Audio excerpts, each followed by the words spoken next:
we had three questions kind of on the agenda for this uh, philosophy meeting slash podcast, which was number one, what makes a field, like an academic field, I guess, useful? So like the criteria we use to judge that.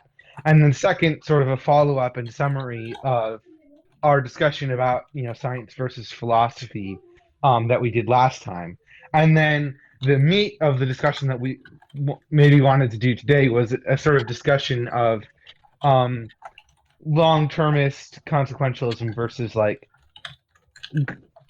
consequentialism that cares a bit more, at least, about how we do things in the interim between big extinction level decisions. Um, so yeah, I guess, do we want to summarize again our positions on, or let's each give our own accounts maybe of what makes a field useful, and then we can go from there. I'll let you guys start so I can think of a good way to say it. Okay, I'll go first. Yeah, go. I think from a consequentialist standpoint, a field is useful if it increases the overall utility of, I guess, sentient life. Because right now, I was going to say humanity, but honestly, we don't know. In any case, as long as it increases utility, it's useful. Okay. So I've put on my consequentialist hat for the duration of this podcast and mostly for last podcast as well, because like in my view, I'm pretty much a consequentialist with a few like side constraints and stuff. So, I'm fairly comfortable with that. So I agree with Gavin that like a a field is useful if it's useful, right? Like it's useful if it promotes, achieving, desire or whatever for sentient beings. But I kind of wanted to like break down the ways in which a field can be useful as opposed to like individual actions or like policy decisions or something. Because like a field is unique from like a specific thing because it's a field is essentially a body of study and methodology and like a group of people and institutions, right? Um, and my thought is that a field is generally useful because it generates, I think, like ideas that are then put into practice elsewhere. So a field generates its utility instead of directly by implementing something, by instead coming up with, you could put it as like plans or ideas that then are applied. And I think there's two kinds of ways that like an idea can generate more utility. And one is sort of the economic and material dimension. So that's like, I guess, the Industrial Revolution, like the invention of, assembly lines and automated production, stuff like that. And then there's the sort of psychological dimension, which can include like mental health and also the more touchy-feely stuff about just conceptualizing your place in the world and how relationships work better and stuff like that literature and art does. And then I guess there's a third component too, which has to do with contributing ideas about social organization. So how to organize society so that it can better promote the first two and better promote fields that generate the first two types of ideas and stuff like that. So like in that framework, then I would say that science is primarily good at the material and economic dimensions, and to a somewhat less, well, not to a lesser extent, or maybe a somewhat lesser extent, the mental illness aspect of the psychological dimension. And then philosophy would be better at I think the political dimension and the psychological dimension as well, sort of in the vein of the humanities. Um, and and those later, yeah. So that's sort of my take on it. I agree with you. A field is the way a field generates utility that makes it useful can be done in a variety of methods. Now, I'm going to lay out my case for why philosophy, as it's currently practiced today, is not useful. You stated that it has to have an economic, psychological, and social organization. These are the three things that make it useful. And I think that philosophy, as currently practiced, has none of these. First of all, when it comes to social organization, you're right that philosophy in the past has produced things like democracy, communism, etc. But quite frankly, just because it did it one time doesn't mean it's still useful. About 4 or 5 thousand years ago, people studied the wheel and made like chariots, etc. If you're still studying wheels today, that is not a very useful field. And I think the same applies to philosophy. If you're still studying like these basic systems of organization, I don't think we're going to find anything new. Um, I can't really think of this may be a failure of imagination on my part, but I think that for the most part, we've kind of explored most of the common ways we can organize society. There are a few niche ones out there, but I don't see them being practical anytime soon. So, in that respect of social organization, I don't see how philosophy can provide that much use. At this point, the main goal is optimization, which I think is better served through more scientific avenues. And second of all, there's psychological dimension. I don't think that philosophy currently will really help psychology as it's currently practiced today. The main way we can improve people's psychological health is by distributing things like counseling, therapy, and making sure these penetrate better into society. But just creating a bunch of literature and tossing it into the wind isn't going to help anyone. Um, Normal people, don't have the time to read these philosophical papers that are produced by the current academia, and I think that they're not really that relevant unless you're already a philosopher. And when it comes to economics, I think we've already discussed this previously, but philosophy hasn't produced that much economic output, like directly. So Yeah. yeah, that's my summarization. It's good So that I you think mentioned that because that ties into a thing that I forgot to mention that would be worth discussing. Um, about like whether the utility of philosophy is kind of like accident of history, or if it's something that will continue. Um, you wanted to carry on, Chris?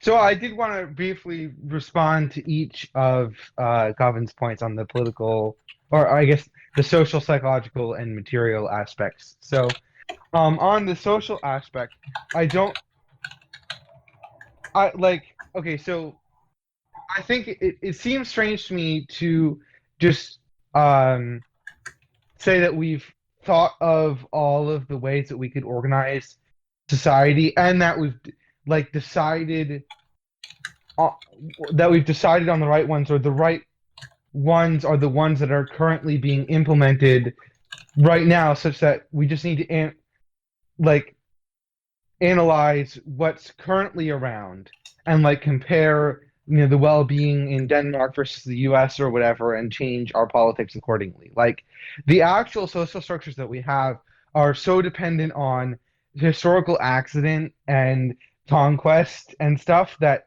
it's entirely possible that there is a better social organization that we could look at, that we isn't currently implemented, and therefore isn't studyable by empirical means, because you can't just arbitrarily set up experiments for different kinds of societal structures. And I don't think we actually have figured out all of the possible ways we could organize the society as well. The other thing is that you said in the short term, like, but in the long term, we're going to end up having transhumanism and the singularity and perhaps a post-scarcity society, and that's going to really change what kinds of systems will work. And again, because it's political systems that we're talking about, it's not possible to just set up a bunch of different ones and make sure that they don't mess with each other so that we can actually compare them in a fair way. Like, we need to do more speculation, which is essentially what philosophy is, what to so that we can decide how to change or prepare for like societal shifts and change our societal organization to match up with technology, right? Like, we're not like, if we get to the point where we could have a post-scarcity society, right? We're not going to be able to set up an organization, a political society that deals with that one way and another that deals with it another way. Just like split America down the middle or something, and then make sure that they don't interact with each other and like mess each other up and then see which one does better. That's not what we're going to be able to do. What we have to do is do speculation and extrapolation, which is pretty much just philosophy. Um, so that's on the political or societal dimension. The other thing is on the psychological dimension. Um, I mean, I think that so therapists and psychologists and stuff, they actually pull a lot from more philosophical investigation of things when they're deciding. Like when a therapist is giving you advice, they're just kind of doing ad hoc philosophy to uh like try to figure out through introspection and speculation and Can their I past experience can I what'll interject help for a you. second? Oh yeah, go ahead. I just wanted to say I am not against the idea of speculation in general, and I'm not against the general practice of like thinking about stuff like life and that kind of philosophy, because I'm doing that right now. What I'm against is like the idea that people publish a bunch of philosophy papers and claim it's a useful enterprise, because that is not it. But I do agree with you that we will need to use speculation as a tool inside our scientific toolkit in order to make predictions about which kind of social aspect, which kind of psychology is best, etc., etc. But I don't think the way it's being done right now is the best way it could have been done. Right? Yeah, I mean, I was going to point Well, out yeah, that, like, academic when you philosophy look at a is field, there's broken. two aspects, right? There's what it could be, and then how it currently is. So you might like look at alchemists and go, they're just like doing things in a bad way that isn't likely to reach truth. But then you can still acknowledge that like it's within that domain, if only they did it right, where you can create pharmaceuticals that help people, and not in the domain of astronomy, for instance, right? And Yeah, I think there but are I things I did within the want domain of to. philosophy that are useful, even if philosophers aren't doing them properly these days. Yeah, that's sort of the point that I'm trying to make. Like, to sort of wrap up my point about psychology, like, I've talked to a therapist. Like, what my therapist is doing in the very few times when she's actually doing anything remotely useful or interesting to me, because most of the time it's completely not interesting or useful at all. What she's doing is just ad hoc, unsystematic philosophy, right? So a therapist that actually has done systematic introspection and observation of people and tried to make it consistent and stuff it would be more useful than a therapist that hasn't, since that's basically what like they're doing or applying anyway. And to your point that like most people aren't reading philosophy books, like even existentialist more literary ones, I said philosophy that's papers.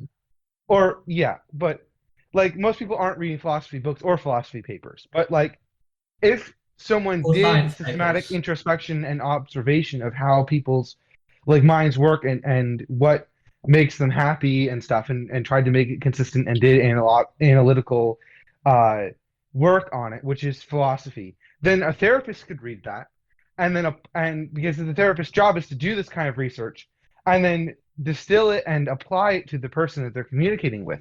So you don't have to have the average population reading philosophy for philosophy to be useful to the mental state of the average population, because we already have a group of people that is perfect for doing this, which is therapists. Um, like, and then I'll try to speak more briefly. I'm sorry, guys. Uh, Then to wrap up on the economic aspect, there's a lot of science that doesn't have direct economic usefulness, but it has indirect economic usefulness because we're learning more about how everything works, right? And I think so. Philosophy can help science learn how things work, which will eventually have material benefits as well. There's actually a paper in the I forget it's one of those obscure scientific acronyms. Hold on. Um, Proceedings of the National Academy of Sciences of the United States of America published a paper. Here are some interesting quotes from that paper. Philosophy has a long tradition of investigating properties, and the tools in use in this tradition have recently been applied to describe stemness, the property that defines stem cells. One of us has shown that four different kinds of properties exist under the guise of stemness.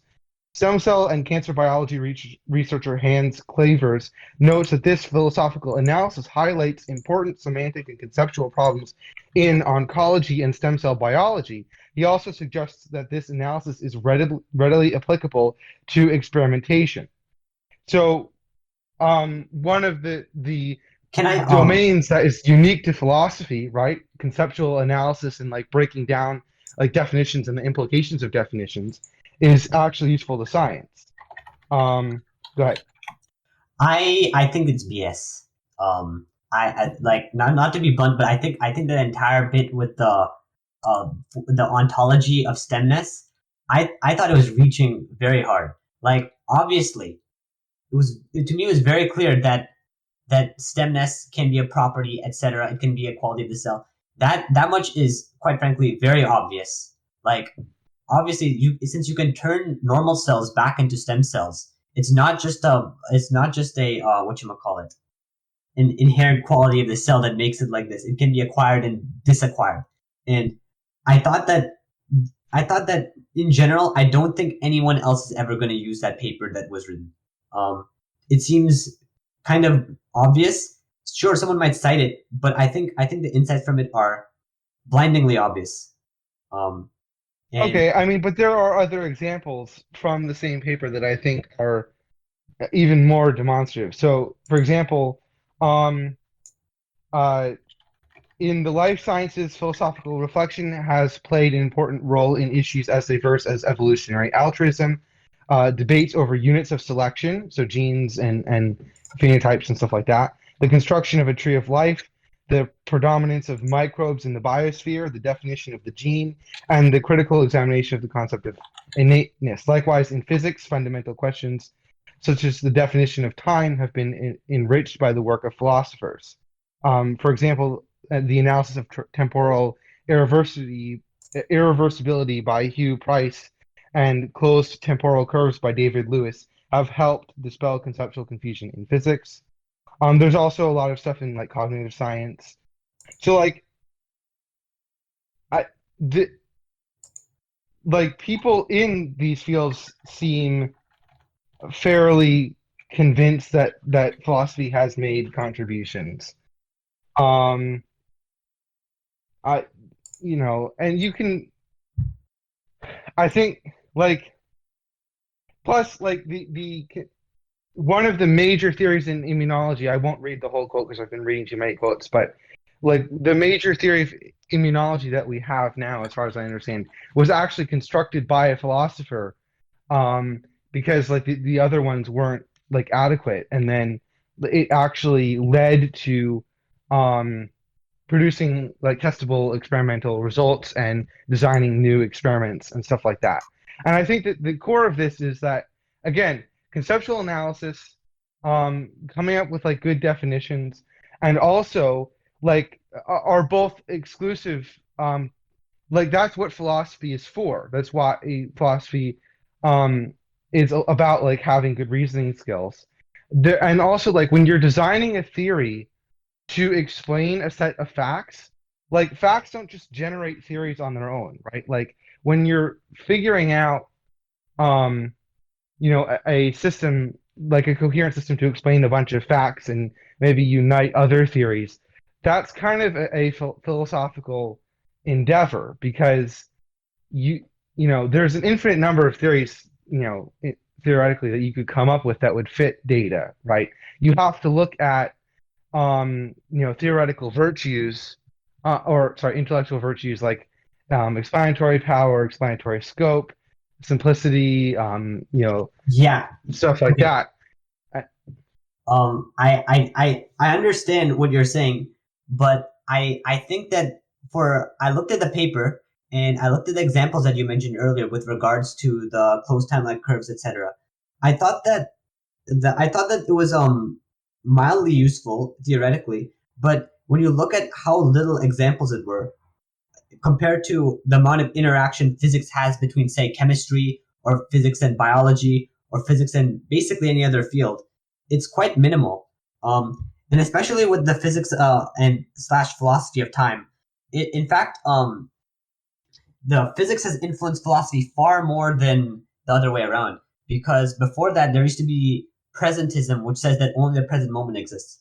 But now we know that's obviously not true because of Right. general Block theory of relativity. time. Well, yeah, no, I've never been contending that philosophy is more useful than science.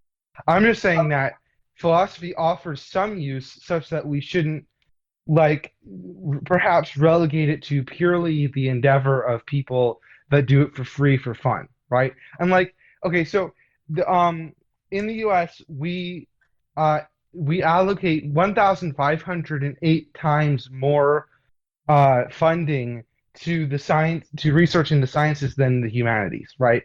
And philosophy is just one of 12 major branches in the humanities, and it's probably one among the least funded ones because the other ones like archaeology and law and stuff are more useful and popular. So like philosophy is being fun science is being funded about like 18,000 times more than philosophy. And like so we're already taking into account like that, the ROI on philosophy is a lot less than science. And I don't think giving 1/18,000th extra like amount of money to science is going to like give us much more benefit than like we we would maybe lose by just eliminating philosophy as an academic discipline entirely, right? Yeah, okay, let me give you my opinion on it. I actually don't think we should get rid of philosophy as a subject. Instead, I would like to see a change in how philosophical papers are written, in that they have more testable hypotheses, or if that's not possible, they should focus more on the applications of it and not just rehash things. I'd also like to see some people in philosophy work more with mathematical proof solvers where feasible. I know not all theories can be put into mathematical proofs. But there are quite a lot of them which I think can be theoretically. Um, and especially the ones with like stuff like possible worlds and all that nonsense. Those ones I think should be I mean, more formally Gödel's rigorous. ontological proof of God actually was put through and accepted and like approved by a computer That's proof not actually checker. a proof of God. That's just a proof of some weird set theory thing, but it doesn't necessarily correspond to God by any means. No, I realize that, but what I'm saying is that what that means is that even for modal ontological stuff that is like the most proof checkable of like any part of philosophy, um, it didn't catch the gigantic glaring problem with that proof and instead just passed it along, saying it There was was nothing okay. wrong with the proof. The proof, It's an equivocation. yeah, but so the main problem comes at the edges of the proof where we have to translate the meanings of the math into the real world. But that's a far smaller attack surface than the entire logic itself, right? Yeah, I mean, yeah, but my point was that like I'm not exactly sure how much a proof solver would exactly help I even. know it won't help for most cases, but I do think in some cases they should start formalizing stuff. I Yeah, know they no, I start. mean that's fair. I Yeah, mean, I think that philosophers should sort of become intellectual everymen. So, I mean, after you left, I said to Chris that like one of the problems with philosophy is like the Overton window is like defined by your current or the ambient scientific understanding. And I kind of posed this thought experiment of like believing the world is flat and therefore what goes up must come down, and then imagining that the world has to rest on something, otherwise it would fall. Maybe a giant turtle, which has to rest on something else, and then prehistoric William Lane Craig is saying that we need an infinitely big turtle, and like that all becomes a big waste of time when you find out that the Earth is round, things float in space, and gravity pulls things together. And I think that like but for things that are like plausible to even discuss, are defined by what you currently know about science. And if you want to discuss like the implications of the science, let's do about things that are actually like more in line of reality and like implications of what's actually there, rather than what sounds plausible to you based on your How I faulty think about it understanding too of is like science.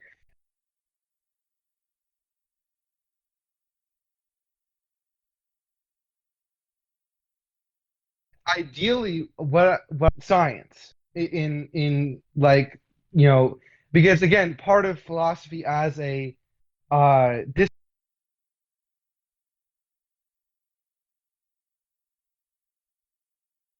discipline is sort of the rigorous application I think is helpful in any field.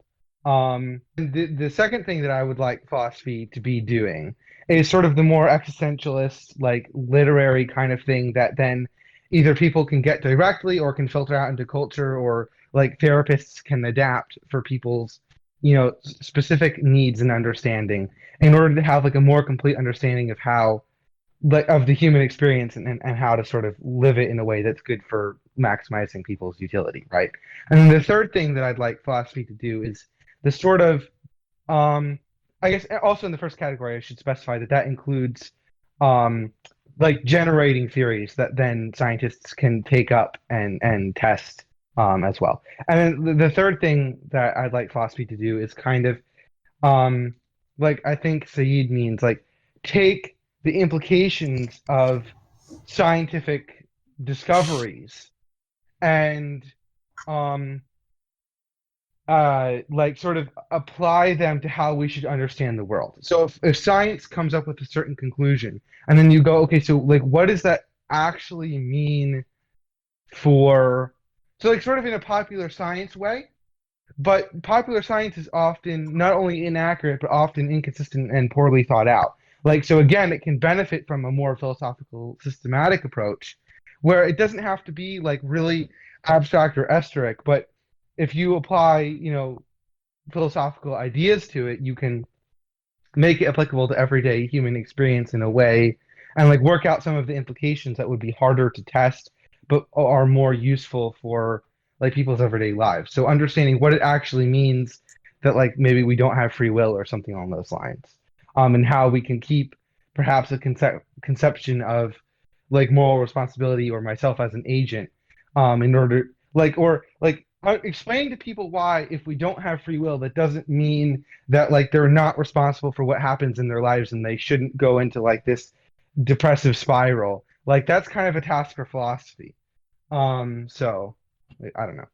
So yeah, the analogy I used was like philosophy being an entrepreneur who like builds this foundation, gets this office space, hires a bunch of developers and designers and stuff, and then the developers in this analogy are like the scientists who are actually like making the stuff, right? And then the entrepreneur comes along and like turns it into a coherent product rather than like disparate functioning stuff, right? And kind of decides on uh, breaking from analogy here, like after they get a proper understanding of science and they think about things, they can think of new avenues of questioning to like new frontiers and new ways that that can uh, go to market, so to speak. Yeah. I'm like Sorry, Juan. um I actually lost my train of Oh, thought. So well, go I ahead. guess I'll just go on and yeah, I just should note finish. this is ideal. This isn't necessarily happening. Yeah, this is definitely not happening. Philosophers are nowhere near systematic, cooperative, or scientifically literate enough to be useful right now. Yeah, let me tell you my big problem with philosophy. I think that there's not really any kind of accountability, and there's no way to resolve disputes. Like in science, you can run experiments to test this stuff. With philosophy, all you can do is argue, and there's no real conclusive way to end an argument because a lot of these subjects are not very accurate. So, for example, if you said let's design new philosophies that help people live better, right? Um, I think that there should actually be an attempt, like you should make 15 psychologists recommend this way of life, 15 psychologists recommend this way of life, and so on. And they'll probably serve like a few thousand patients. And then you have to account obviously for some other factors like geographical location, et cetera, et cetera. And and then you should see what are the recovery rates associated with these, and so on. I'm okay with Yeah, having I a mean, this menu. is what I do. What I did when I was writing my first paper on eudaimonia is I actually looked at um, like anthropological and neuroscientific and psychological evidence about this stuff. Like, so in my view, like what you should be doing is looking at the science and then trying to like systematize and maybe find underlying like principles and stuff.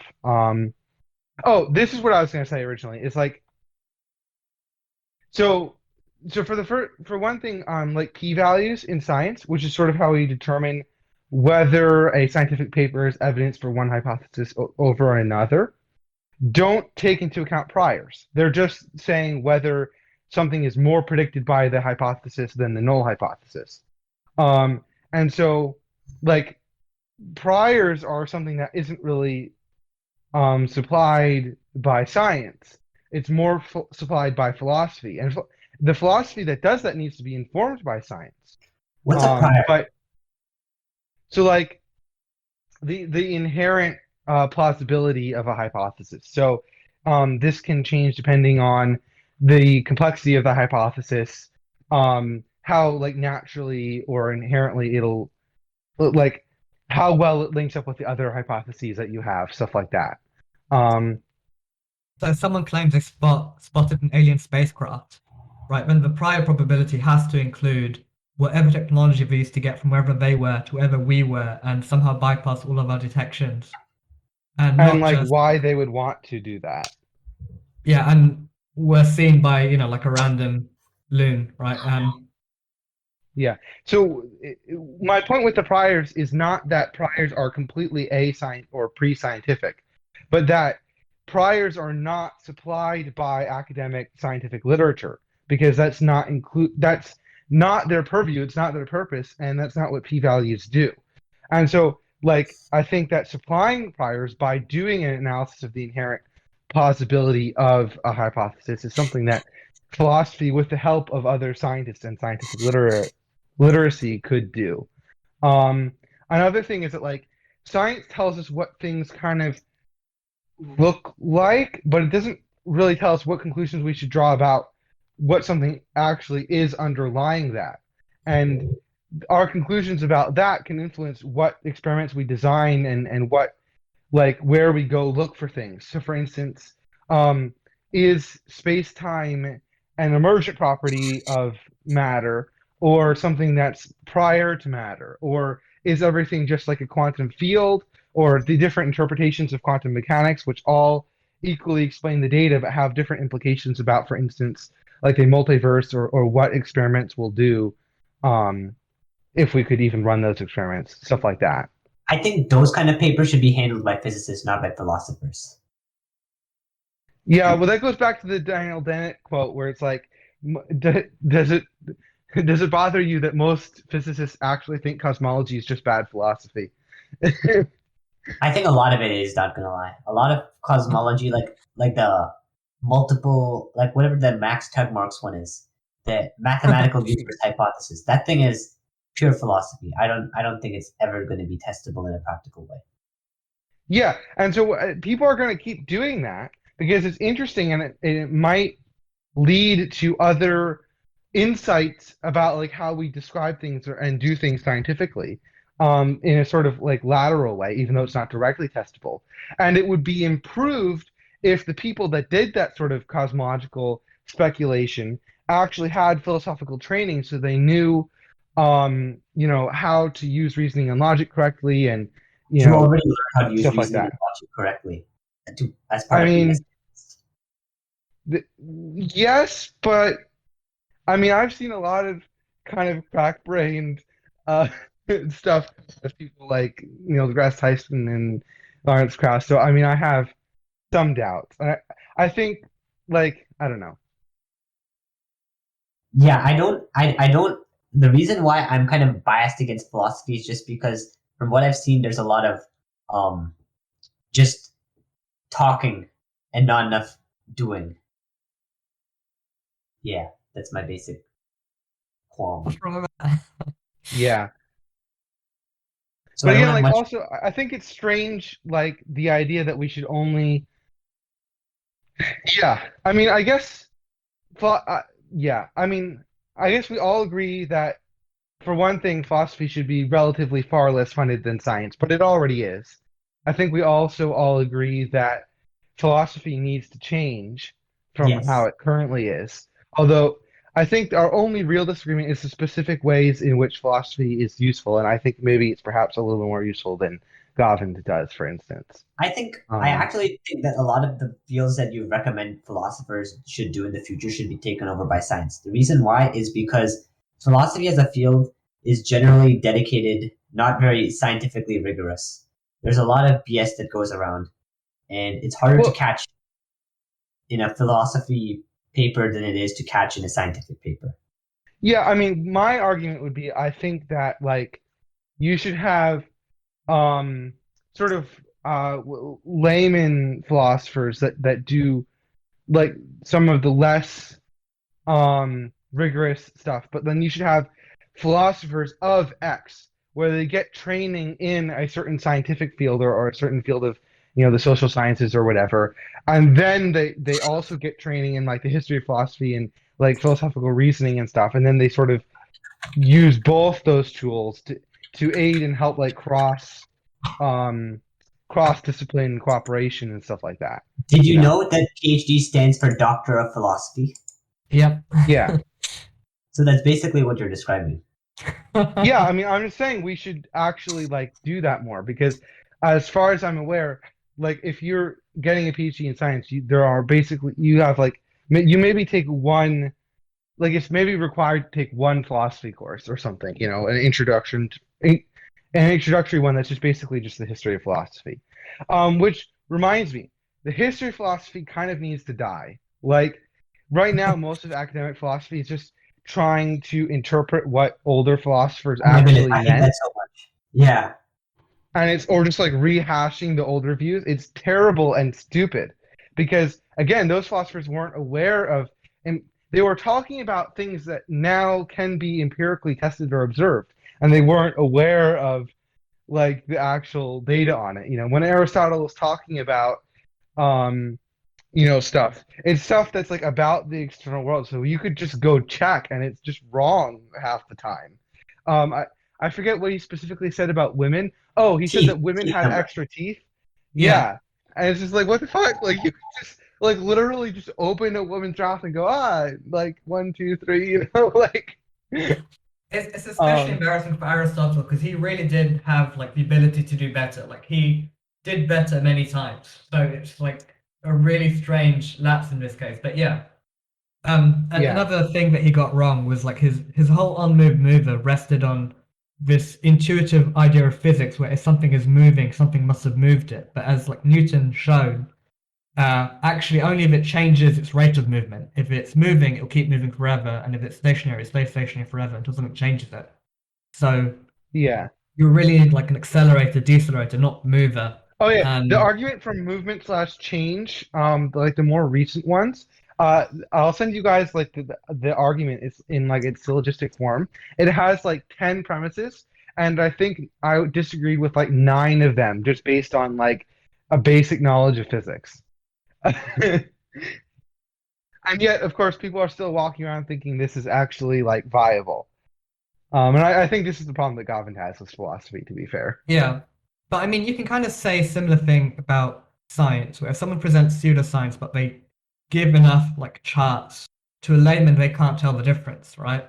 And then the scientist can make the measurement and go, your measurement is different, but it's still harder for a non-scientist to tell what's different. And I can say that like a professional philosopher can like identify an error in reasoning that someone's made, a way that like, doesn't connect, even place it into the mathematical form you're fond of, right? And to laymen, it will be incomprehensible.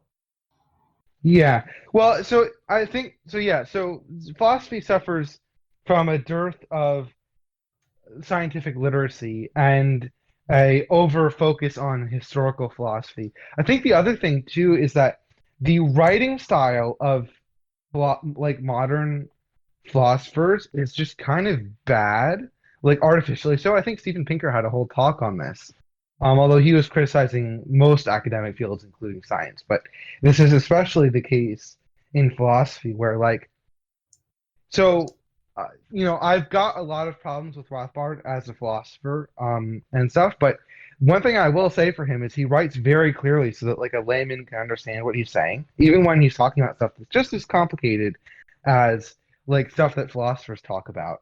Like, so there's no need to make it as difficult to understand or as verbose as like philosophers actually do make it. Yeah, but I guess it will probably always be difficult to understand in the way that like we can follow code, right? But to a non-programmer, it just doesn't make any sense.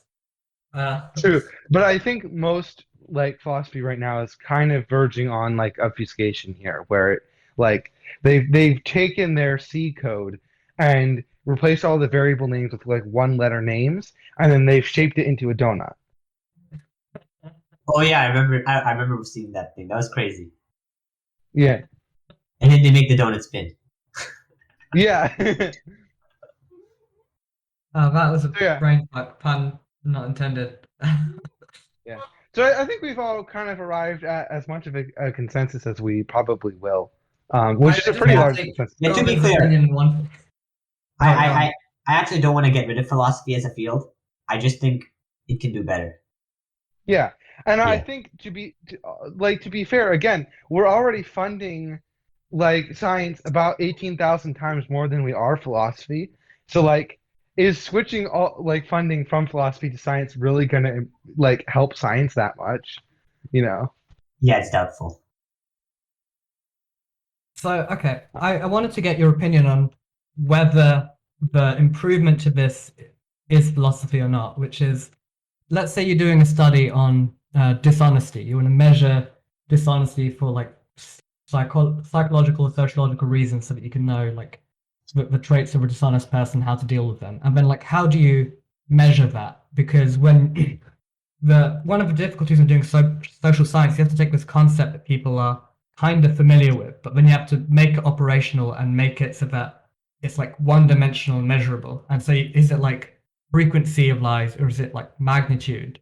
And then like what counts as magnitude? And then there's like, is it just something that they say but isn't true, or do they have to like know it? And so, how you have to like get a good grasp on what they know. And what you end up with is like oftentimes, like for expediency's sake, they go for some simple marker that doesn't quite capture all that like dishonesty is, right? Or like if where like it would show this person's more dishonest than that person, but one person said that they're okay when they really weren't, whereas the other person said it's your baby when it wasn't, or something, right? Would you say that like they should do philosophy first to like tease out the different ways dishonesty can manifest before they even start Well, yeah, measuring like stuff using science? I do want to briefly interject before he answers. Like figuring out the extremity of a lie is actually like really hard. Like because figuring out like propositional difference distance between two propositions or something like that would be something that you'd have to sit down and do some real like linguistic and conceptual analysis on. But yeah, go ahead. Yeah, because it's not just how wrong something is, and that's hard enough, but it's how different something is to what the person actually thinks. I think How it's different is like what we also how white of a lie it is. Like by white, I just mean like white lies. So like saying I'm okay when you're not okay. That's a pretty common one. And doing like something more extreme, like oh yeah, those $100 on the floor. Yeah, I dropped that. Just give it back to me. When it actually is not just some random $100 you found. That's like more different than just something else. Yeah. So But the point is that to you and me, that's intuitive. But if you want to create like an algorithm to do it, or you want to measure it through objective criteria, it's hard to actually formalize that objective criteria. Yeah, I think so too. But I don't think philosophy is going to help because if you're working in a small volume, like there's only like 5 or 6 cases, you can just rank them by hand. If there's 1,000 or 500,000 cases, then you're going to have to either hire a bunch of MTurks via Amazon or train some kind of neural network. But I'm kind of fishy about the neural network. It doesn't seem like a good idea to me. Yeah, but if you're training a neural network, I think you'll still have to end up like breaking it down into like Yeah, you're right. properties and stuff, Yeah, it's not the trains. Yeah, it gets really funky. I'll probably just say change the experimental design so you don't have to deal with this. But then when you right. do, But then when you with do, this, then you can't say this shows this is related to dishonesty. Yeah, You that can't just say, oh yeah, I think dishonesty that will just do this. that's just bad experimental design. I don't think philosophy will help because if you give it to a philosopher, they can't really do that much either. Like they can say pretty much the same thing. Oh yeah, some lies are worse than others. But how are you going to measure it? Yeah, No one knows. I mean, I well, I wouldn't mean, mind if sitting people down and figuring publicized out. it by not using that word dishonesty and just go, oh, this thing that we're actually measuring is related to this, not like, oh yeah, dishonesty, which isn't actually what we're measuring, because we can't Well, I easily mean, do that. sitting down and figuring out like a set of dimensions along which you can measure the difference in content between two propositions or something like that. Like that's an exercise in conceptual analysis that I think would be something that would fall under the purview of philosophy and you know perhaps also like maybe information science. I don't really know what information scientists do, or like linguistics Linguistics. or something, Yeah. but like linguistics is kind of philosophy already, like as far as I can tell anyway. um I would say that that part of philosophy that is like linguistics is science. Then, um, if it has testable hypothesis, then it ought to be science. Yeah. I mean, well, see, there's like a gray area here too, because Of again, course, yeah. like as I said in the previous video, I actually think science is philosophy. It's just like the most useful and largest part of philosophy. Um, like by if we go by like the broader definition of philosophy, right? Um, so okay. Do we want to move on to the third topic, which is sort of the existential risk versus um inter like interstitial choices for consequentialists? Sure. I guess so. So yeah, where we were off last time, we disagreed on it a little bit, but we got back to the subject. But I just want to make sure that we I'm clear on what we disagree on. Is it that like the likelihood of like perishing is like humanity going extinct is like so high that like we should like set aside everything else, or is it more along the lines of it doesn't matter what probability is, the like difference in net utility is such that that's where most of it's going to be found, humanity going extinct rather than any other decision that we could be making? Personally, I think it's the latter one. And the first one doesn't really. It's just a kind of like an extension of the second one. Really, the whole thing is about difference in utility, and even if there's a large extinction risk, then we still have to. Then it's just the same thing as the second statement. We just have to increase our expected utility, right? So, like to clarify, like the impression that I got last time we met was that you were saying that like as a consequentialist or a utilitarian, you should be focusing all of your time on the long-term extinction level stuff, and the other stuff just isn't really of any importance. Like, so you shouldn't really Right. be thinking or worrying about it. Like, is that correct or is that a misrepresentation? I think that's a misrepresentation. I think it's theoretically correct if you had a supercomputer that could actually concretely do these kinds of things. But the fact is, since we don't know the outcomes of all of our actions, we are kind of left in the dark or on. So some actions are basically we can think of them as neutral just because there's so much noise. So in that sense, we have room to do other things than simply save the world, right? Right, but like, okay, yeah. So like, cause my disagreement was like, I feel like there are decisions like, okay, so let's say I've got like $1 million in the bank, right? And I've got to do something, to prevent losing it, right? Like someone's tried to make a claim on it or whatever, and I've got to have a legal battle or whatever. But like, if that doesn't take up all of my time, and it really shouldn't, because like the marginal utility of like the like a couple hours in my day isn't like high enough to motivate spending every extra hour on this, then like if someone offers me, hey, if you do this for me, that then you can get like $500 or $1,000, like that's still worth doing, even if I'm like on the large scale trying to prevent losing a much larger sum, right? Because like I can maximize utility by having both. So like if we can focus on, if we can deal with extinction level stuff and also like make decisions about how we organize and run our like day-to-day society, like why not do both so you can get more utility? And We're doing both. additionally, like, yeah, right, but like, so that means both should matter to a consequentialist, To because be clear, it's actually more of the of like saving humanity that matters more. But the second one also is important simply because a lot of our actions are effectively neutral just because we have so much fog in the way of knowing how they actually do impact the world. So like for example, if solving this one minor problem actually decreases our chance of survival, then I think we should do it. But simply because we don't know if it will or won't, we might as well do it, right? Because it's the easy way. yeah.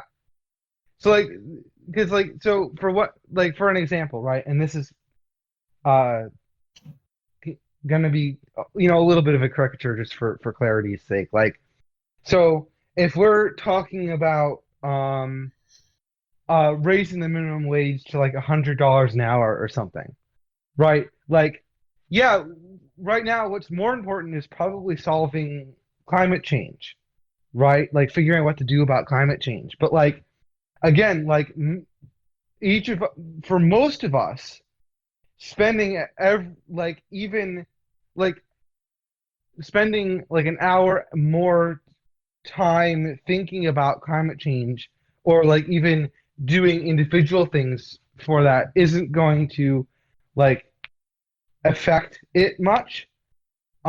Or I guess like we don't need to spend all of our time dealing with climate change, and so like trying to convince people to not raise the minimum wage to $100 an hour, so like no one gets an entry level job, is probably like worth some time.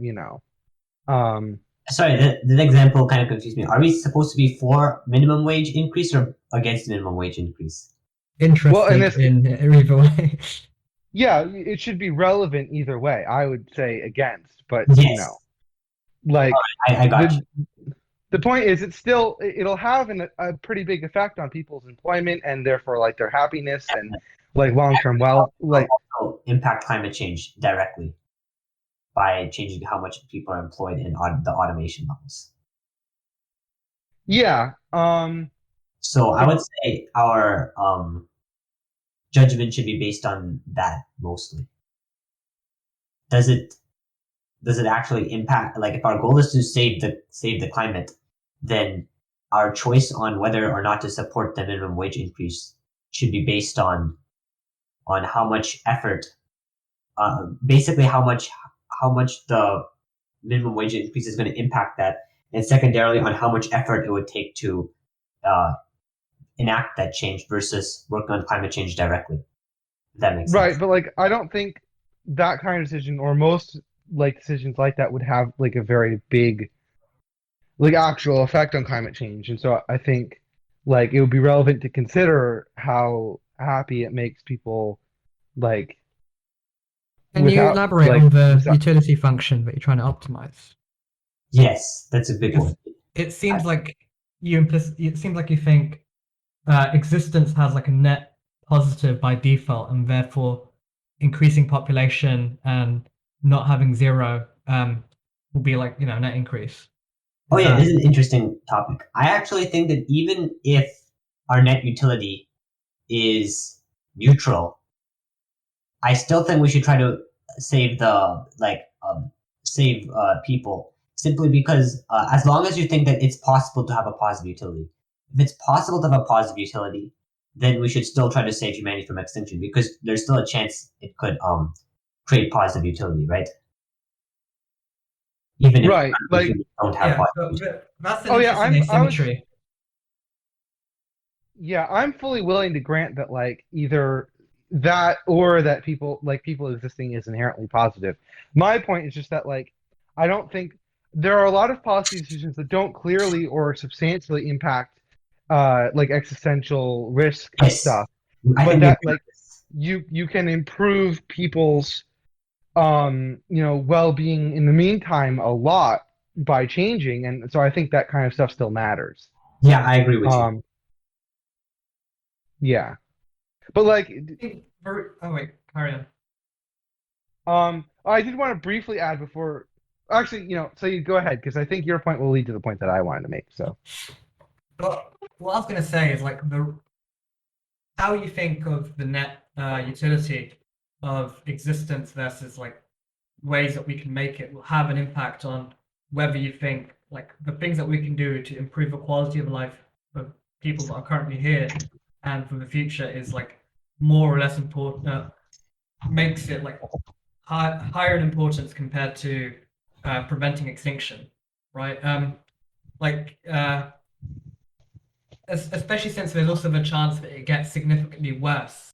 And it seems to me like it's both kind of existential risks that are like really that don't make humanity extinct, but just make humanity a lot worse off, but still around, reproducing every generation with like negative utility, right? So, like in the video I sent you, Sam Harris gave the like thought experiment of everyone painlessly dying in their sleep, like, at the same moment, right? And he said it in a way it can be seen as almost the ultimate victimless crime. It's not something that causes a great deal of suffering in the way that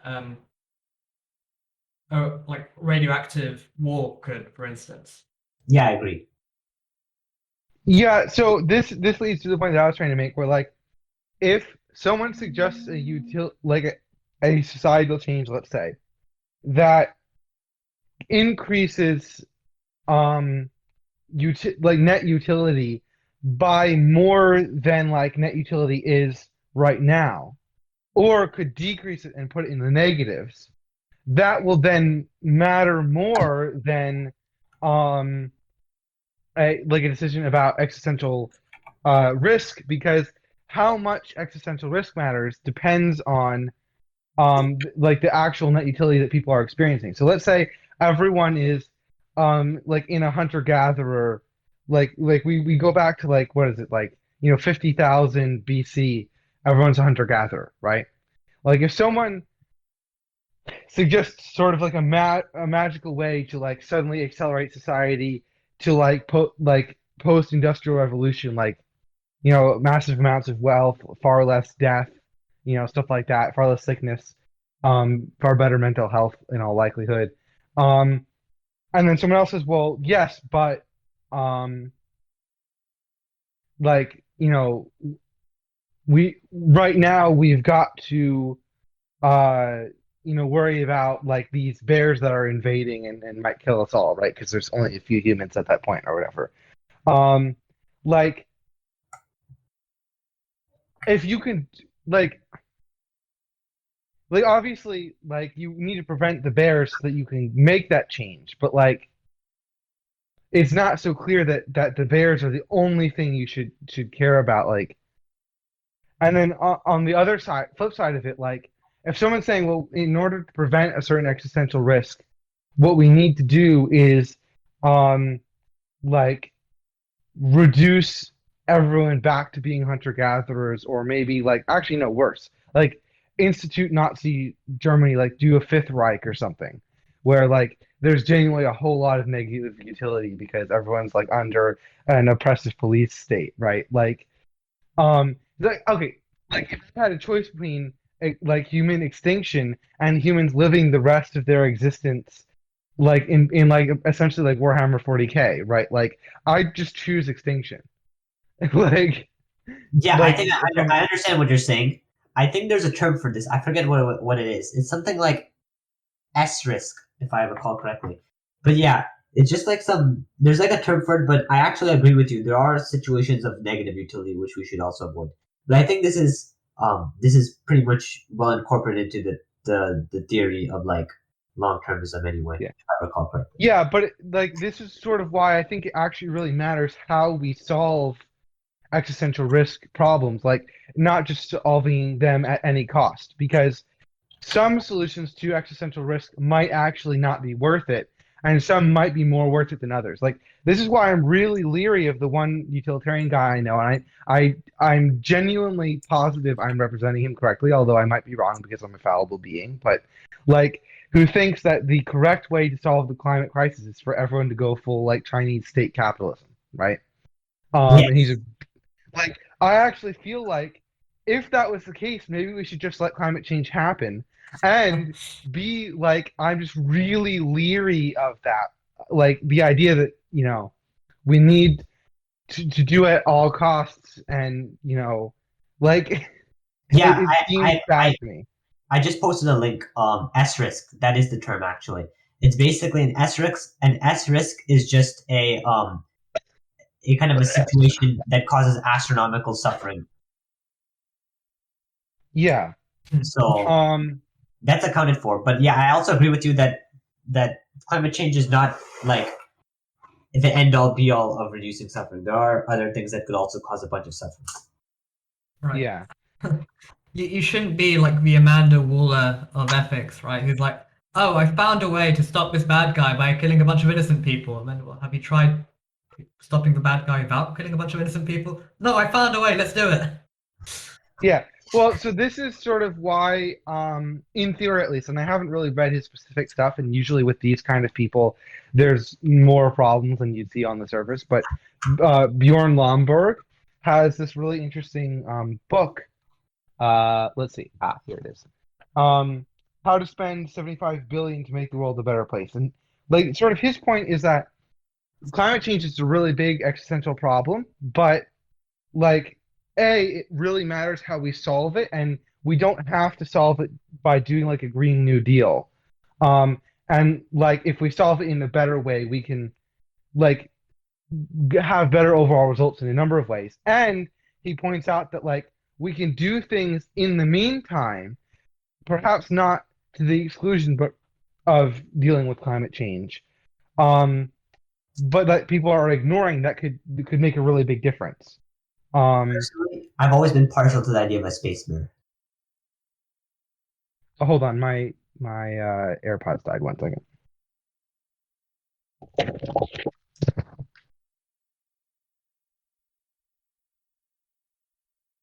You've always been partial to what? The idea The of a idea of a space space mirror.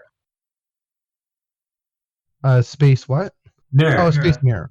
mirror. Yeah, it's harder to hear without the AirPods. Sorry. Big sad. Um, yeah, I don't know. Like, Yeah, so like when you look at the reasons why we should care about climate change, it's not like, oh, like the Earth is so nice, be nice to it, because the Earth has no nervous system. It's about the well-being of conscious creatures, right? Yeah, I And agree. it, so like if you make their well-being worse in order to prevent something that could make it worse, you have to like get the balance right. Yeah, You also I can't don't think just this I'm not sure that we have to reduce population to like 2 billion people. I think it's a bad idea. Um really? like a lot of people have been saying, oh, the Earth's carrying capacity is only like 2 billion people. We have to get rid of like 6 billion people by slowly depopulating the Earth and maybe moving it to a sustainable size.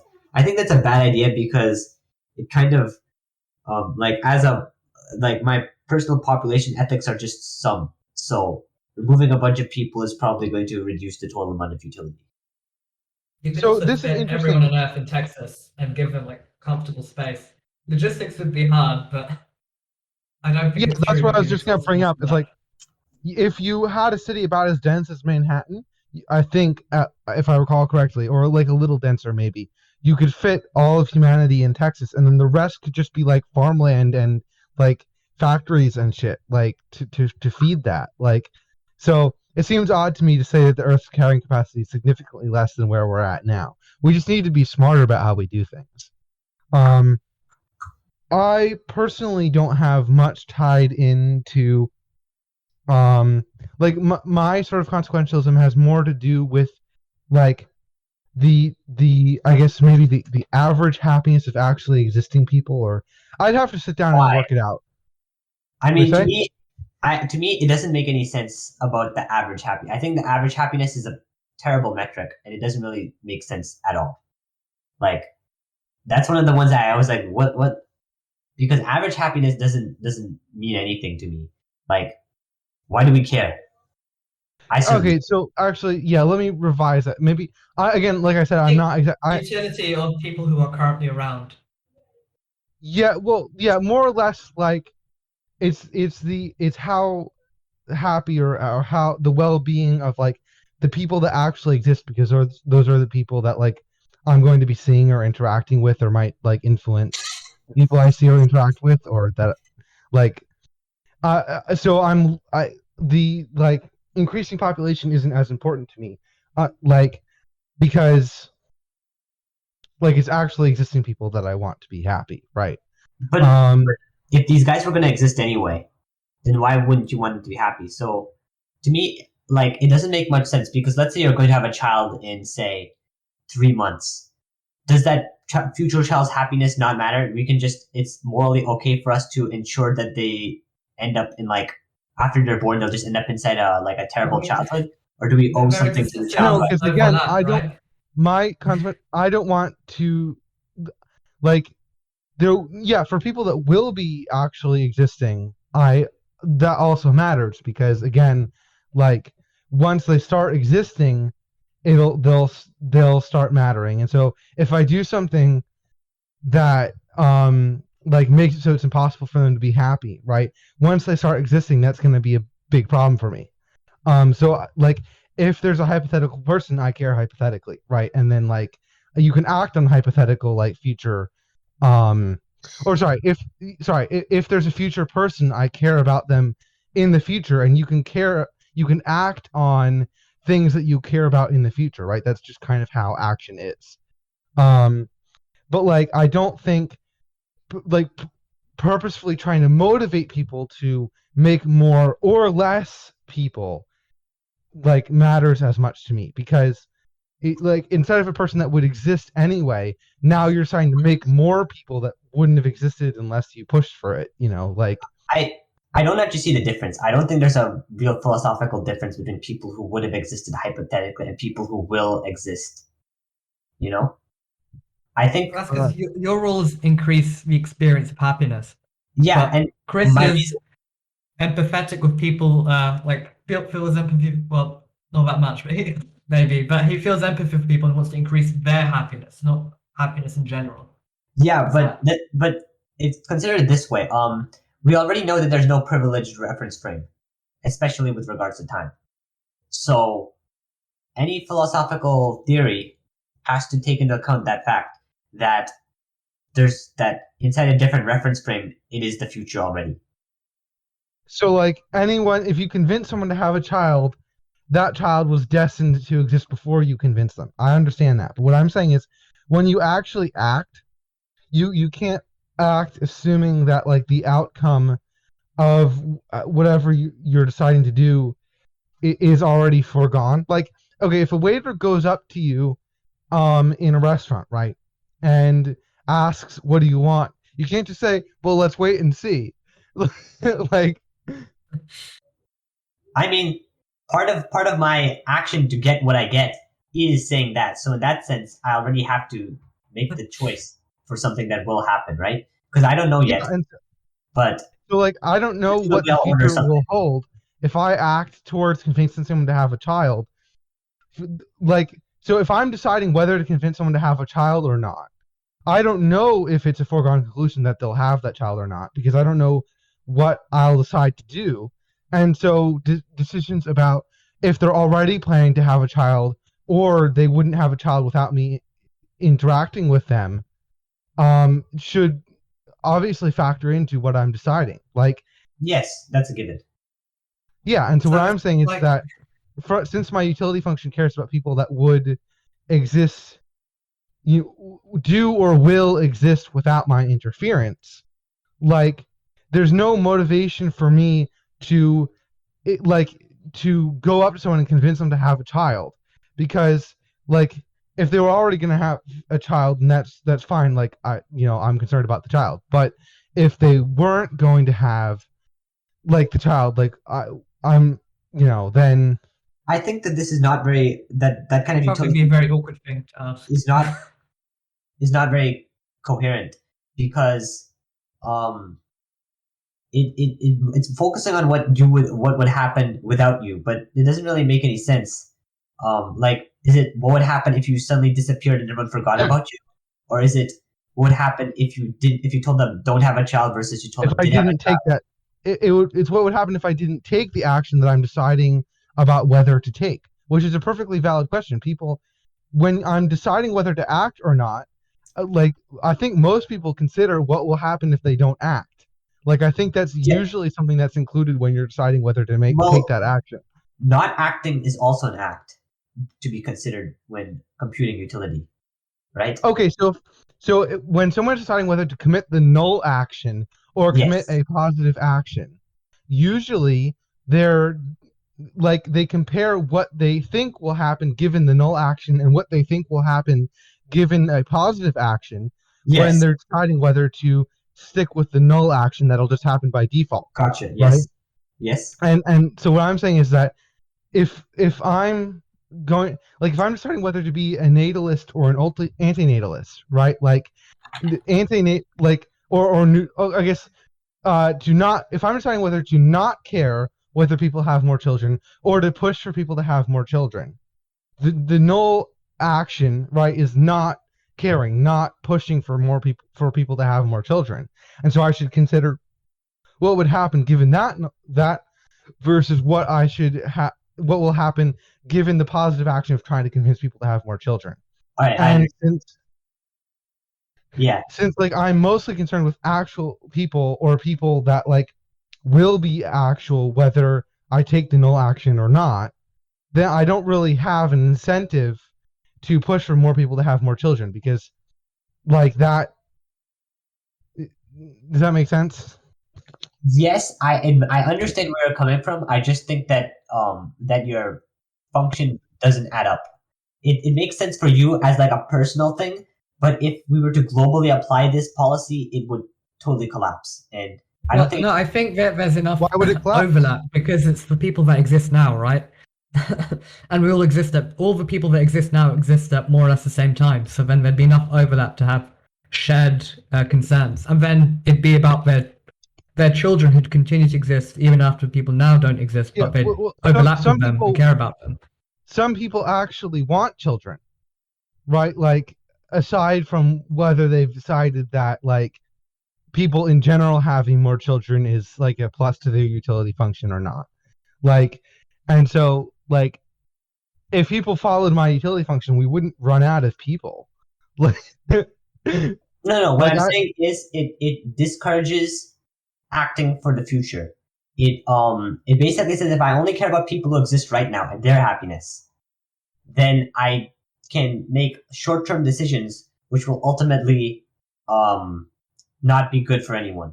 Which technically lines up with your utility function just fine, but I think it doesn't line up with mine, which is why I am opposed to it.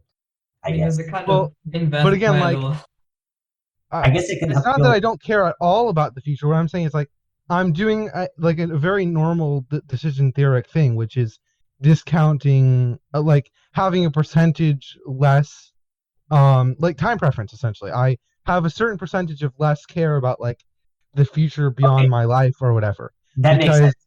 But if you're yeah, just saying and you only care about people who exist right now, then well, that's no, I remember I also said that like if someone is going to come into existence, like I also care about what their life is going to be like too, because I'm considering their hypothetical like existence. I just don't see why adding more future people would like I don't I don't see why adding more future people would be something that I would care about, I guess is the I thing. mean, the converse of that is painlessly killing people.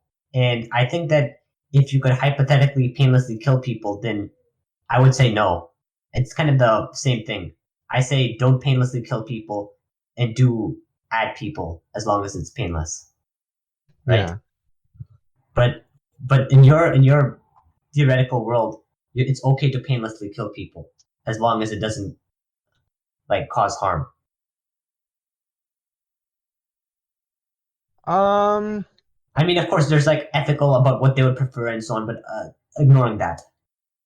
well, yes, okay, so on the purely consequentialist component of my ethics, um like I like so when I'm deciding to kill someone, they're still existing, and I'm gonna cut off the well-being that they would have had I taken the null action. So, and like again, like I said, I haven't actually sat down and fully worked out the consequentialist component of my ethics yet.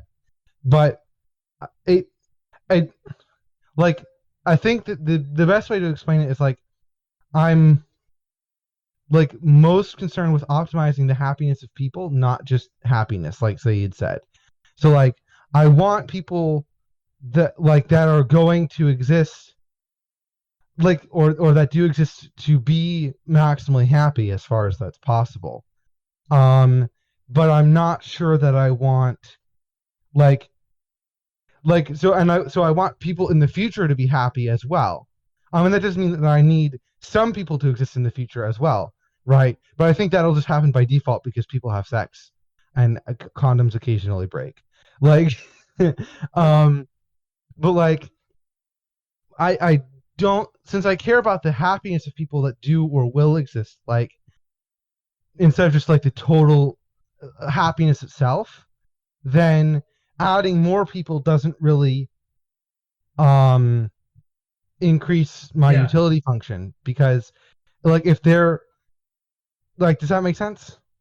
It's like if you want I people kind to of get have where more you're coming money, from, but I think it, after some more thought, it it it won't really add up as well because it just is not very extensible to other modes of life like AI and so on. So that's why I switched from person affecting to just pure happiness. Well, I'm not sure. I mean, do AIs experience happiness? I mean, if we could make a I think you could one exact code day. of the human brain, that would be an AI, and Right, we can and then happiness. So, why wouldn't that kind of AI count under my framework? um, because you're saying only affects people, but obviously we could like scale down or scale up brains, and we could make He's saying copies of people as brains a and so on. shorthand because that's what we have now that we're considering. Yeah, I know, but Yeah. No, I just mean I think like when you yeah. start dealing with like people who are like less capable, like for example, you could make like half of a brain, which is only which only has the potential to be half as happy, and so on. Do you still average that, or is it a weighted average now, and so on? That's why I think it's just easier to just do. Well, like people that are I'm more capable of like empathizing with or like being excited about what they're doing, or whatever. I'm going to care more about. So like but Yeah, I yeah, know, but like at some point you're gonna have to like when you deal with all of these like fractions of a person and so on, it becomes less. It makes less sense to do average utility because the average doesn't mean as much anymore. why not? I'm Um, not sure I follow. okay, so let's say Like a we weighted average still makes sense. why would it make sense? I think it makes way more sense just to add them all together because that's the thing you're concerned about. But I'm actually concerned about like whether people are happy, not like again the okay, so let me put it this way. Like if I'm in a room with three people that are really happy, that Yes. like that's just about as good in my mind as a room with 10 people that are really happy. And better than a room with like, like I guess 10 people that are like barely like having a will to live, right? Even Well, though obviously, um, you would want those three people to be happy for longer, right? Like if I told you, oh, you can have one person in this room who's happy for 10 hours, or you can have 10 people in this room who are sorry, or you can have what is it? Uh, one person in this room who's happy for 1 hour. You'd obviously pick the 10 hour one, right?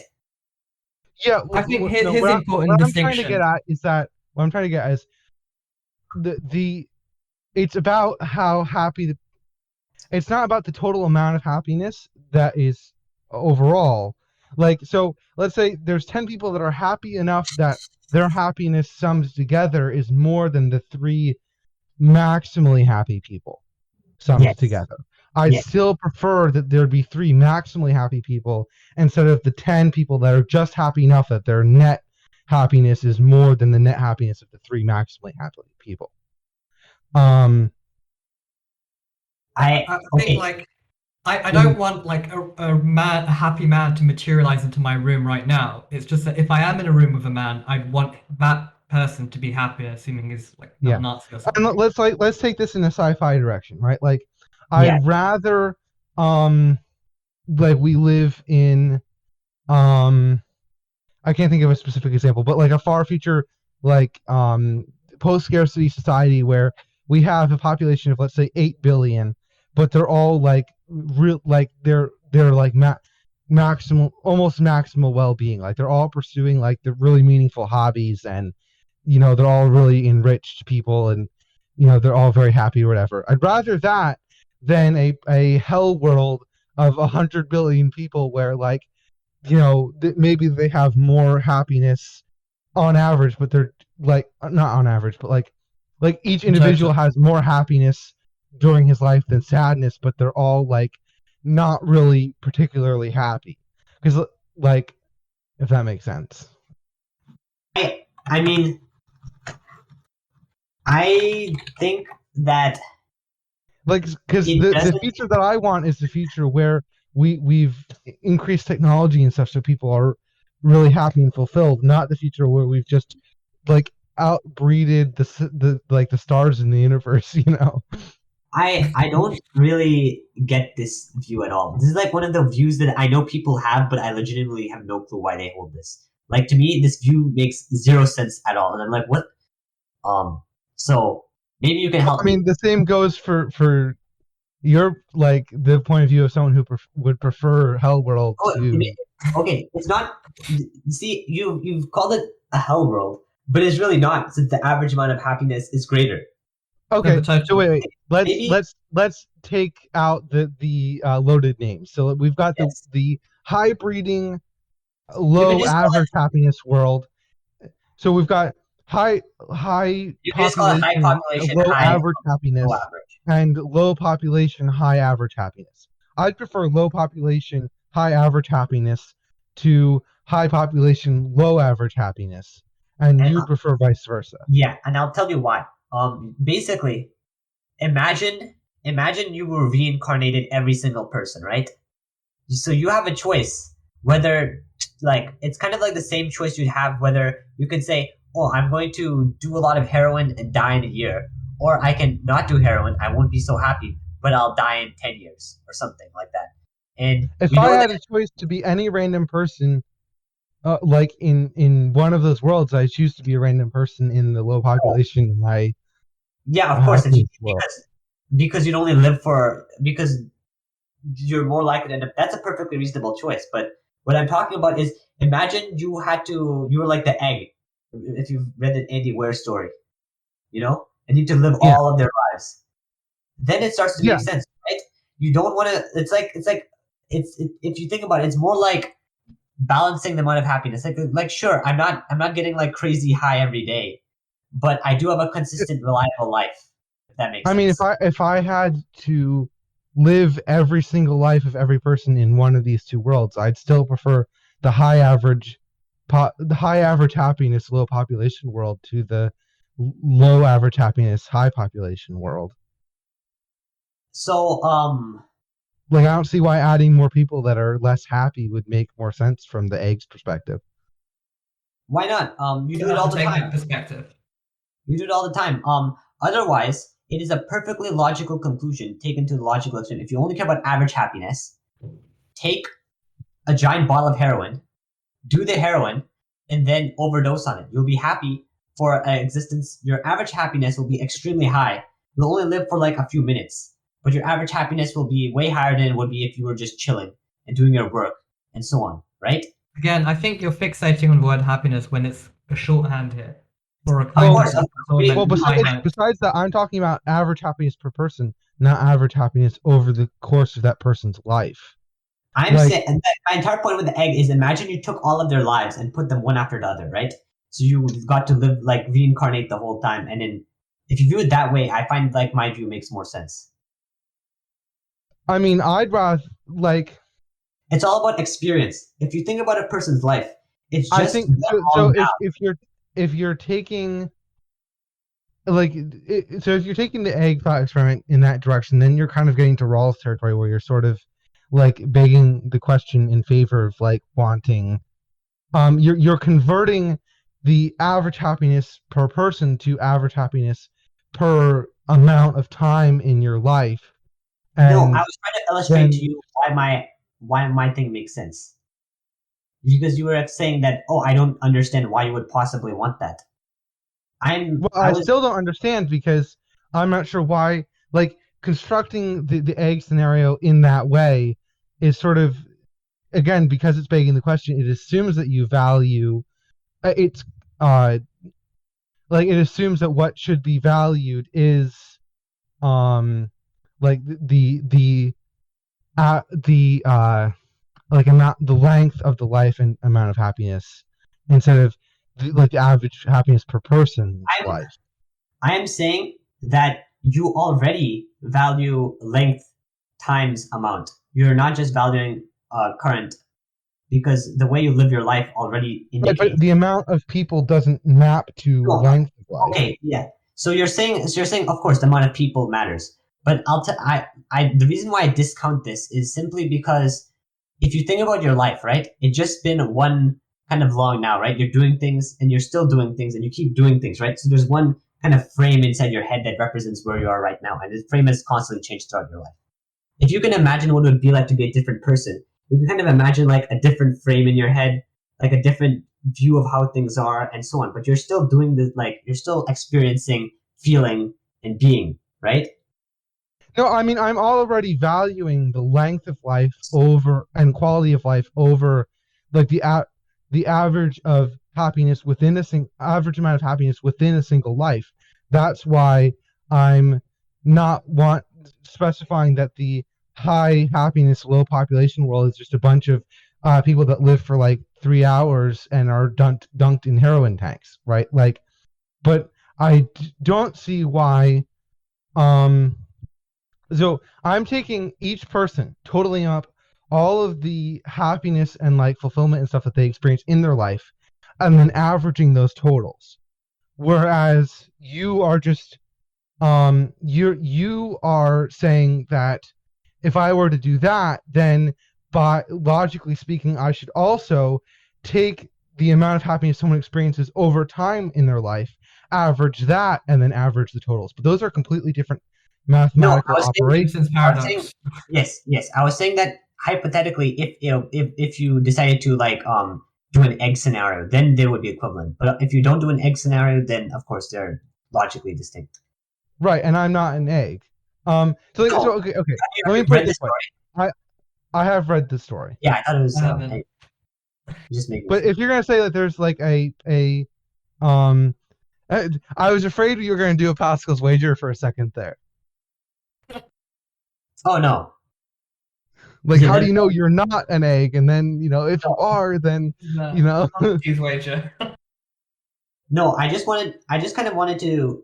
My entire thing is I don't think the person matters so much as the experience. I think the experience matters more than the fact that we're a different person because all people live kind of the same lives in a sense. So you could kind of like imagine experiencing an entire life and then experiencing it from a different person's perspective, I right? mean, the things that you value and care about are They based differ, right? on what you yourself value and care about, right? So when you're talking about people a millennium in the future, there is to me they're the same as a fictional character, right? I might like hypothetically go, oh yeah, I in this story I'd want this fictional character to do better, but like in terms of relation to my own experience and care, it'll be almost indistinguishable. I didn't quite understand that. Sorry. I'm not sure I fully grasp what you were saying either. Um, unless so, are you making sort of the egoistic point that from your position as a situated actor, hypothetical stories, like stories about people that don't exist, like in fiction, are fairly identical from your experienced point of view, or nearly identical to stories about hypothetical people that might exist in the future? Yeah, in the Like, far future at least. Like I can like a child feels more real than that. A grandchild feels less real than a child, but more real than a fictional person, and marginally more real than someone 1,000 years from the future, right? But like yeah, the amount of like work I'm prepared to do to make this world a better place for people living now is like relatively high, and then it's slightly lower, but still relatively high for like next generation potential children, and then even lower for like potential grandchildren, and then it eventually just like teeters out. yeah. So like, yeah, uh, that's sort of like to some degree my position as well. Although, you know, like it's I think part like and that sort of relative valuation is I think probably partly because like so humans have time preference, right? Like the idea that like we want things sooner rather than later because like if we wanted something always later then we'd never act, right? And so like things something happening sooner is usually more valuable to us than something happening later, and like Yeah, that's being sort of what experienced motivates the us to most valuable act. as well. But also like so part of the reason that's true is because it's what motivates us to act. But another reason that's true is because the farther something gets in the future, the harder it is to know how your actions will affect it or what it'll be like or whether it's even like possible to have that value that far in the future. Like and so like it becomes less and less certain and less actionable, and so like from a decision theory perspective it becomes less and less valuable. That's Like if that's actually a perfectly valid argument, but it doesn't necessarily change anything about how valuable their lives actually are. It just tells us about how we should make choices. Yeah, no, I Rule know. liners I'm here, sort of right? making that as a separate. I'm making that as a more of a formulation of what Saeed is saying, and a I look see. at why that might be. That's separate from the other arguments that I've been making. Right. I mean, I don't think there is objective value. I think there's just stuff that we value and then like what we can do about it and how we can describe it. Agreed. So I like think Gavin probably agrees with that as well. in my case, it's like, oh wait, what was that? I was just saying, I think Gavin, if I could venture a guess, probably agrees with that as well. Yeah, of Yeah, course. Objective value is questionable at best. that's a topic for a whole other podcast. But yeah, and like with me and Chris, like if we, I would want people that I know personally to like have more money, for instance, but I don't want there to be more money. Using it as like ignoring inflation, stuff like that, right? And it's about like the material well-being of like actual people or beings, if you want to, if we had sentient AIs, and I guess maybe include animals in there too, right? But not it's not like utility as an abstract concept I want that I want to increase for all time. I mean, if you ask me, like, if I had to choose with like no effort between a society 1,000 years in the future with like high net utility versus low, I choose high, but I wouldn't do much. I wouldn't do anything about it, right? It's about like beings. Uh, I'd want to experience the better corners of experience rather than the worst ones. Not I want the better corners of experience to be experienced. Let's make beings to do that. That has no connection to my own to things I care about. Yeah. So like I think there's a bunch of ways that you get like diminishing marginal utility for like the utility of other people, like from Saeed and my perspective. There's like frequency of interaction. There's also similarity of like mental experience that you can sort of understand and imagine their experiences and stuff. There's also like distance in time, and also like frequency. Did I say frequency of interaction already? Man, Yes. So yeah. this is the Sorry. like inverse square law of moral consent that Yeah, I guess Gandhi it's a very remembered. common idea. Like, I care about people who are close to me, and people who are not close to me, I don't care. Yeah. Like Yeah, so he like actually mapped how let me much put people it this way. donate. So if I'm walking down the street, right, and there's a lot of like homeless people and stuff, that's I don't like that. That's sad, right? And if there's alternatively, right, if there's a bunch, if I'm walking down the street and there's a lot of like happy people that are doing pretty well and stuff, I like that a lot better. But if I'm walking down the street, I don't notice the people that don't exist. Like that maybe could have existed if someone hadn't used birth control or something. So that has no real effect on me, right? Like and like if someone's gonna have a child, then like it's I can sort of put myself in their shoes and be upset if I think that child is not going to have a good life, right? But if someone is not having a child, there's like I'm not going to explicitly notice that there's a child absent when like there's a couple walking down the street or something. Like Hmm. I think this is an interesting idea, but I think it's fundamentally confuses like the idea of a present because there is no present, obviously. The utility function I think should rank a block of time rather than a specific moment. well, Um, I was using a specific moment as sort of like shorthand, like but like because it's not just the valuation that I'm having at a specific moment of walking down the street that determines what policies or societal stuff I push for or what I do or whatever. Like um it's sort of like it's more of a conceptual analysis and stuff, and I care about what's happening to people in other places in the world and stuff like that. I even care about to a certain degree what'll happen in like 100 million years or whatever. Like but I was just using that as an example of the idea that like you don't explicitly notice contrafactuals, like that's unless but you're it's a limitation of human psychology, not a limitation of what's moral or not. You know? well, but that's positing objective value. Oh, of course. I'm not saying that there's objective morals. I'm just saying that our utility function should include it. Like I think right. Well, this is probably a discussion for another yes. podcast. Yeah, I think it's getting a bit long. I should probably eat lunch. Yeah. This was a great discussion though. So if you guys don't mind, do you want to, or Gavin, do you want to do like a little summary? I forgot to take notes this time. Sorry. Oh, fair enough.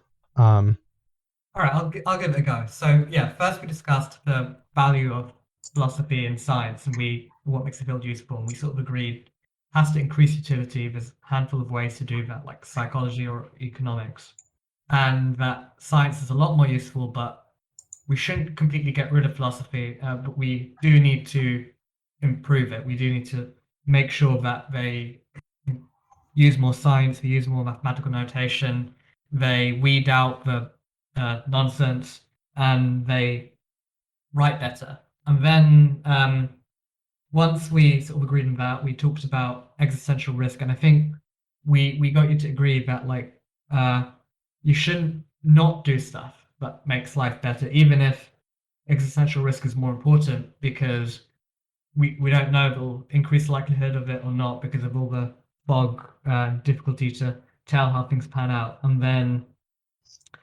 um, yeah, then the last bit that we were discussing is like are different kind of consequentialisms and what we care about and utility functions, and um, you being more interested in aggregate utility of all potentially sentient beings, and like the distinction between that and actually existing and soon to exist, likely to exist people versus all, I mean, not necessarily people, and like all possible beings that can experience suffering. Um, but did I miss something important or misrepresent something? Nothing Not to about my it. knowledge.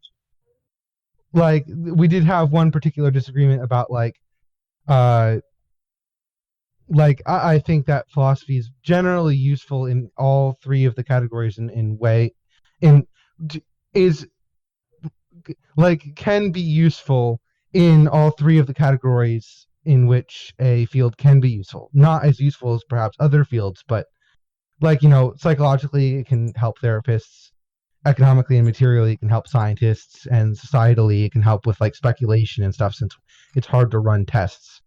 But yeah, I think. All right All then. right. See you guys later. I think maybe Oh next yeah, see ya. I want to discuss more about population ethics and so on. I think it's a pretty cool topic. Yeah, it is. I It's want you to interesting. discuss what you think are the existential risks at some point. Oh yeah, we'll also